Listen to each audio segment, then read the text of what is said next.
Aí começamos a medir o dióxido de carbono em 1958. E como podem ver, em meados dos anos 60, quando ele mostrou esta imagem para a minha turma, já estava claro que os níveis iam aumentar. Eu o respeitava e aprendi tanto com ele que continuei estudando o assunto. E quando eu fui para o Congresso, em meados dos anos 70, ajudei a organizar as primeiras audiências sobre o aquecimento global e pedi ao meu professor que atuasse como a testemunha principal. Eu achava que aquilo teria um grande impacto nos fazendo caminhar em direção da resolução do problema, mas não aconteceu. Mas eu continuei realizando as audiências e em 1984 eu fui ao Senado e mergulhei fundo nesta questão através de mesas redondas sobre ciências e coisas do tipo. Escrevi um livro sobre isso. Concorri à presidência em 1988, em parte para tentar aumentar a visibilidade dessa questão. E em 92 fui à Casa Branca. Apresentamos a versão de um imposto do carbono e outras medidas para tentar resolver isso. Fui a Kyoto em 97 para ajudar na elaboração do protocolo, que é muito polêmico, pelo menos por aqui.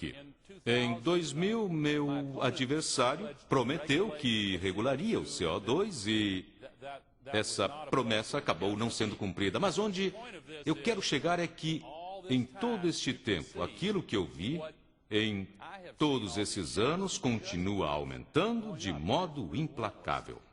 E agora estamos começando a ver o impacto no mundo real. Este é o Monte Kilimanjaro, há mais de 30 anos e mais recentemente. E um amigo meu acaba de voltar do Kilimanjaro com uma foto que ele tirou há poucos meses. Um outro amigo, Lonnie Thompson, estuda geleiras. Aqui vemos o Lonnie com uma lasca do que já foi uma enorme geleira.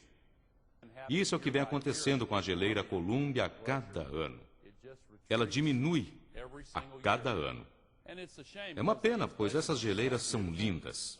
Mas as pessoas que vão lá para admirá-las, é isto que elas veem todos os dias.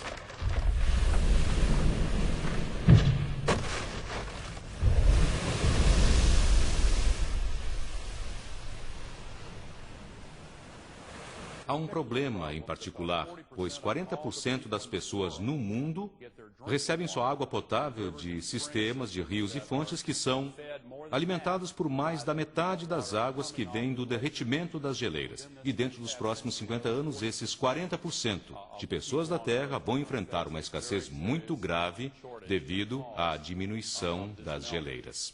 Há uma mensagem nisso. É um fenômeno mundial. E o gelo tem histórias para nos contar. Meu amigo Lonnie Thompson faz perfurações no núcleo do gelo. Eles escavam e retiram as brocas e examinam o gelo para estudá-lo. Quando a neve cai, ela prende pequenas bolhas da atmosfera. Aí eles podem estudar e medir quanto CO2 havia na atmosfera no ano em que aquela neve caiu.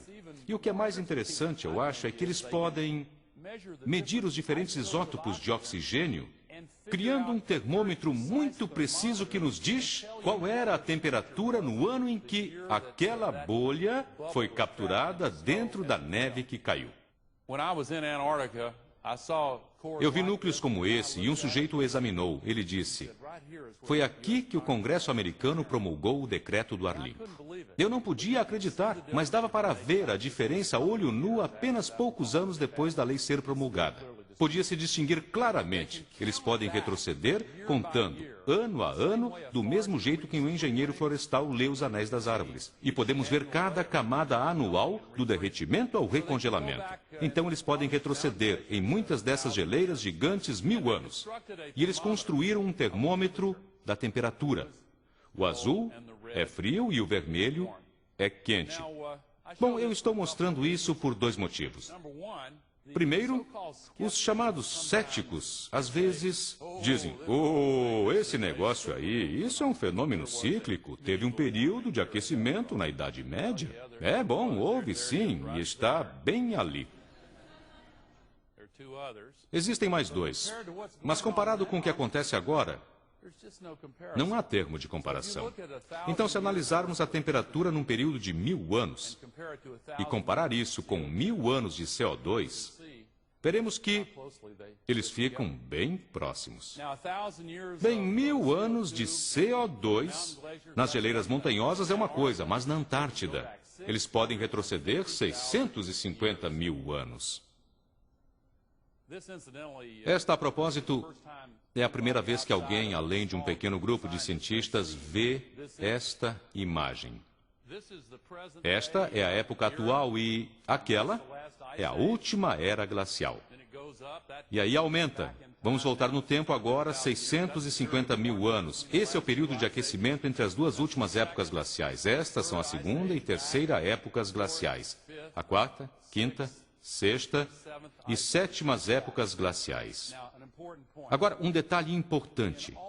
Em todo esse tempo, 650 mil anos, o nível de CO2 nunca ficou acima de 300 partes por milhão. Bom, como eu disse, eles também podem medir a temperatura. Esta aqui tem sido a temperatura da Terra. Então, uma coisa que fica bem evidente é que... Bom, vamos pensar assim. Se o meu colega de turma da sexta série, que falou que a África e a América do Sul estariam aqui, elas alguma vez se encaixaram? É a coisa mais ridícula que eu já ouvi. Elas se encaixaram, sim, claro. E a relação, na verdade, é bem complicada.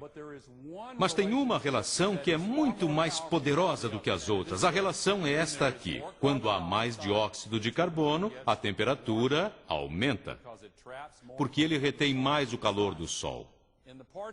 Nas áreas dos Estados Unidos que contêm as cidades modernas de Cleveland, Detroit, Nova York, ao norte dos Estados Unidos, esta é a diferença entre um dia bonito e 2 quilômetros de gelo acima da sua cabeça. Tenham isto em mente. Quando olharem este fato, o dióxido de carbono nunca tendo ultrapassado 300 partes por milhão. E aqui é onde o CO2 está agora. Muito acima de todas as medições que foram registradas até hoje. Contando com a sua paciência, eu queria enfatizar muito esse ponto. A nossa equipe tentou me ensinar a usar esse negócio aqui, então, se eu não me matar, eu vou...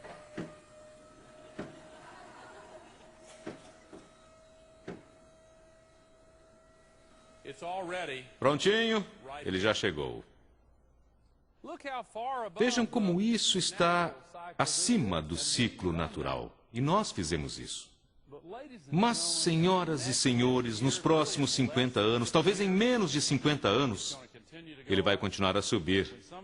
Quando algumas dessas crianças aqui hoje tiverem a minha idade, é assim que vai ficar em menos de 50 anos.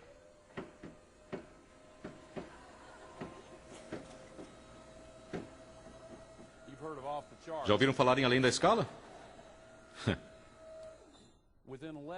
Em menos de 50 anos vai estar aqui. Não existe um único fato, data ou número que tenha sido inventado com o intuito de causar polêmica.